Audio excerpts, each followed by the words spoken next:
E aí, pessoal, como é que vocês estão? Tudo tranquilo? Eu sou o Carvalho, trazendo para vocês mais um react, dessa vez lá do canal do Psicologia dos Animes, Nanami e o Dilema do Amadurecimento. O link do vídeo original vai estar na descrição para vocês poderem conferir, assim como nas redes sociais do meu canal Roxinbest, então segue nós lá. E vamos, porque Nanami, um dos melhores personagens de Jujutsu, na minha opinião, eu adoro o personagem, e vamos lá.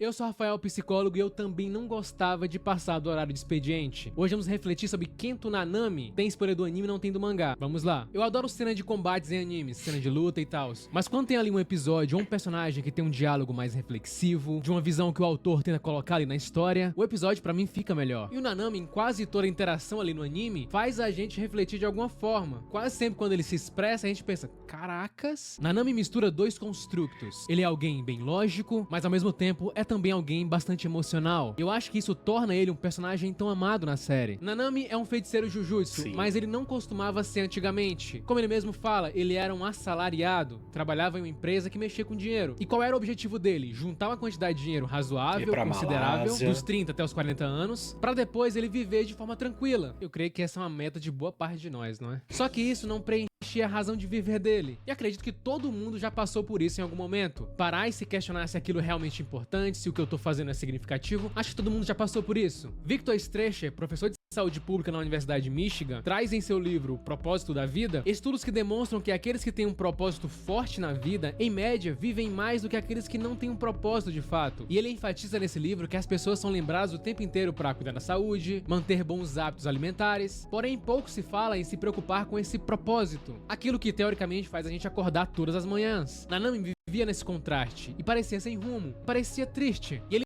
encontra esse propósito dele em um evento corriqueiro. Ele sempre ia comprar pão no mesmo local. E ele, por ter ali um poder paranormal de feiticeiro, sempre via uma maldição no ombro de uma garota. Só que ele via e não fazia nada. Nanami, antes de se tornar feiticeiro, gostava de não dificultar as coisas, não se responsabilizar pelos outros, não fazer esforços desnecessários. Se algo tem como fazer de forma fácil, vai ser feito de forma fácil. Tanto que ele pensa consigo mesmo naquela situação. Tá, se eu tivemos um Ed. fazer de forma fácil, vai ser feito de forma fácil. Tanto que ele pensa consigo mesmo naquela situação. Tá, se eu tentar exorcizar essa maldição, a garota vai me achar estranho. Se eu continuar não fazendo nada, não vai ter um grande impacto ali naquela maldição pra vida daquela menina. Então tá tudo bem. Só que um dia, depois de mais uma daquelas reflexões dele, ele fala sobre seu trabalho pra moça, dizendo ali que ajudava pessoas ricas a ganharem mais dinheiro, e fala que se alguém da profissão dele sumisse, não faria falta no mundo. Mas no caso da garota, não, era diferente. Se padarias passassem a não existir, ou ela não passasse a não atender, o mundo sentiria falta dela. E ele até fala, né, caraca, e eu ganho mais que você, não faz sentido isso. Então ele pede ali pra ela ficar mais próxima dele e decide finalmente fazer algo, tirando aquela maldição das costas da garota, que tava causando um cansaço ali nela. E aí acontece algo na vida dele que não acontecia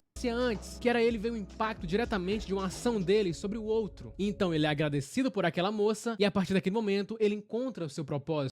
O pesquisador Alan Lux chamou esse sentimento de alta do ajudante, que seria ali a sensação de euforia depois de ajudar alguma pessoa. E o impacto de ajudar alguém costuma ser amplo. Estudos, por exemplo, mostram que pessoas que têm trabalhos voluntários costumam viver em média mais também do que as pessoas que não fazem, justamente pela sensação de bem-estar, o senso de pertencimento. Tudo isso alivia o estresse. E ao entrar nesse mundo de feiticeiros, nesse mundo de maldições, ele passa a ter uma função enorme no desenvolvimento do Itadori. Pensa só, o Satoru é como se fosse aquele tio, uma imagem de um tio que facilita tudo, que te ajuda bastante, mas não tem lá um senso de responsabilidade contigo. Já a figura do Nanami para o Itadori já é diferente, é mais próxima como a de um pai ou uma mãe, severo e ao mesmo tempo protetor. Ou seja, ele mostra um lado pro garoto que o Gojo provavelmente não conseguiria mostrar. Nanami fala para o Itadori que não julga, não deprecia ou elogia ninguém, e que se atende apenas aos fatos. Nanami aparenta ter ali um certo grau de maturidade, mesmo esse termo sendo algo bem difícil de definir. Afinal, o que é maturidade?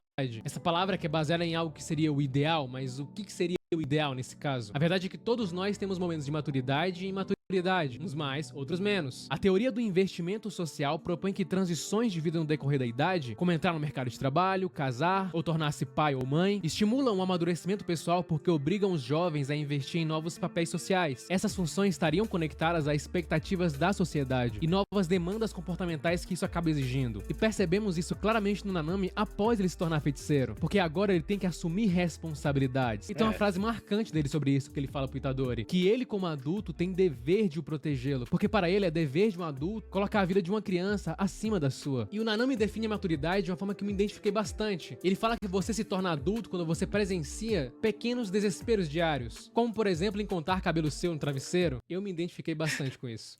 É por isso que eu deixo meu cabelo grande, porque eu sei que um dia eu não vou ter esse volume todo de cabelo. Então deixa eu aproveitar, né? Justo, Quando eu era justo, criança, eu justo. imaginava as pessoas da minha idade agora, 28 anos, como sendo alguém muito velho, um adulto, alguém bem distante. Mas chega um momento que você para, olha e pensa, caraca, eu sou adulto. Agora eu tenho aquela idade das pessoas que eu considerava bem distante, que eu achava que ia demorar muito pra chegar. Verdade, Enfim, uma né? refletida aqui que eu acabei tendo, né? E a gente passa a maior parte da nossa Verdade. vida na idade adulta.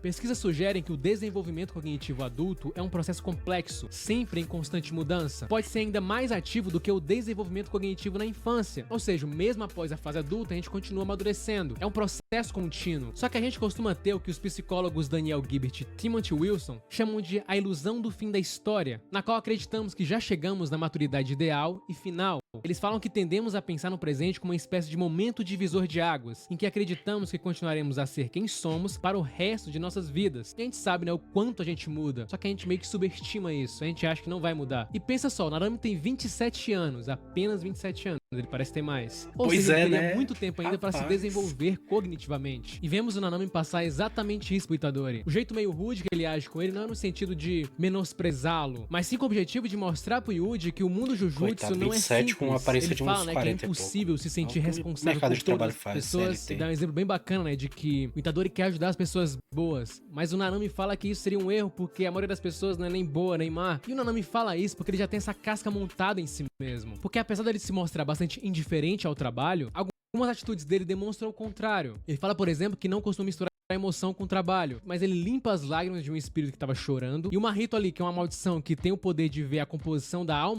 das pessoas, percebe que a alma do Nanami naquele momento está tremendo, o que indicaria que ele está fazendo o papel de alguém forte, mas que não é exatamente isso, que não é alguém inabalável. Esse processo que o Nanami tenta fazer é realizado também por muitos profissionais de saúde, que acabam por enfrentar justamente muitas situações difíceis diariamente. Esse processo é conhecido como desumanização defensiva. Em uma investigação dos pesquisadores Weiss e Muratori, ele demonstrou que humanizar o sofrimento de um paciente por profissionais de saúde os torna mais vulneráveis aos sintomas de burnout, especialmente quando estão fortemente engajados em um trabalho direto com os pacientes. Ou seja, quando eles acabam se misturando com as emoções dos pacientes, essa maior distância seria no sentido de preservar a saúde mental do profissional. E é exatamente isso que acontece com o Nanami. Por quê? Na profissão dele, ele vai ver mortes, vai ver pessoas em situações vulneráveis, e isso impactaria ele de alguma forma na hora de salvar alguém. E é isso que ele tenta passar pro Itadori. Tanto que ele fala, caracas, esse garoto de fato é afetado pelas outras pessoas. Mas o fato do Nanami tentar separar essas emoções, separar, distanciar das pessoas, mostra que sim, ele é alguém emotivo. Ele só está tentando arrumar um jeito de contornar isso. E é isso também que ele tenta passar pro Itadori. O Nanami passa ali uma visão pro Itadori que ele vai ter que fazer coisas que ele imaginava que não iria fazer, e que ele precisa estar de fato preparado para isso. E eu vi isso como uma ótima metáfora para a nossa realidade também. Eu, você, vamos passar por coisas inevitáveis que estão fora de nosso controle, mas são coisas totalmente fundamentais para o nosso crescimento e desenvolvimento. Naquele momento que o Nanami quase é morto pelo Marrito no anime, ele expressa ali um sorriso, né? Um sorriso de alguém que sentiu que a vida valeu a pena, talvez justamente por ter encontrado esse propósito. Nietzsche tem uma frase, né, que fala que aquele que tem um porquê para viver pode suportar quase qualquer como. Para alguém que está passando por um momento difícil, uma depressão, não é fácil de encontrar um propósito. Fica difícil de enxergar. Assim também como é difícil encontrar quando a gente é novo. Como o Nanami fala pro Itadori, ser criança não é pecado, ser jovem não é pecado. A maturidade vai se construindo. E às vezes se você forçar a ser um adulto, vai ser como andar com sapatos que você ainda não consegue calçar. Curta, se inscreva, compartilhe, é apenas o começo. Cara, interessante, até porque eu acho que o Nanami ele passa muito essa vibe de um cara frio, né? Um cara sério, um cara frio, e é bom ver que ele, na verdade, tem esse lado emocional, como ele mesmo falou no vídeo, né? Que não é uma coisa que ele demonstra tanto, mas depois que ele falou, você realmente percebe, né? A própria obra dá indícios disso, mas não é algo tão explícito assim, né? Acho que a do Marrito falar, né? Quando ele viu a alma do Nanami, é a mais explícito que tem. Mas é muito interessante, mano. Eu gostei bastante. Eu gosto bastante do Nanami, como eu disse. Essa faceta dele, assim, de ser um cara mais sério, mais centrado e tudo mais. Dele agir como ele mesmo falou, né? Como um pai pro Itadori. Como um mentor pro Itadori. Eu gostei bastante dessa relação. Então Então, mano, incrível. Queria muito ver um vídeo, eu não sei se ele já fez, né? Porque esse vídeo é velho, eu acho que são 2 anos. Acho que é 2 anos que tem esse vídeo que ele postou aqui, não sei, mas enfim. Eu queria muito ver justamente a parte, se ele já tiver feito, né? Outro vídeo do Anami, do final dele, quando o Mahito mata ele e tudo mais, que ele fala pro Itadori que agora é a vez dele e toda aquela cena, ver se tem realmente, se tem uma análise daquela cena, né, qual seria tudo mais. Tenho muita curiosidade disso. Mas enfim, no futuro eu vou saber, né, à medida que eu vou ver nos vídeos, eu vou descobrir se teve ou não, mas enfim. Espero que vocês tenham gostado, se gostaram deixa o like, se inscreva que ajuda demais o canal, nos vemos na próxima. Falou!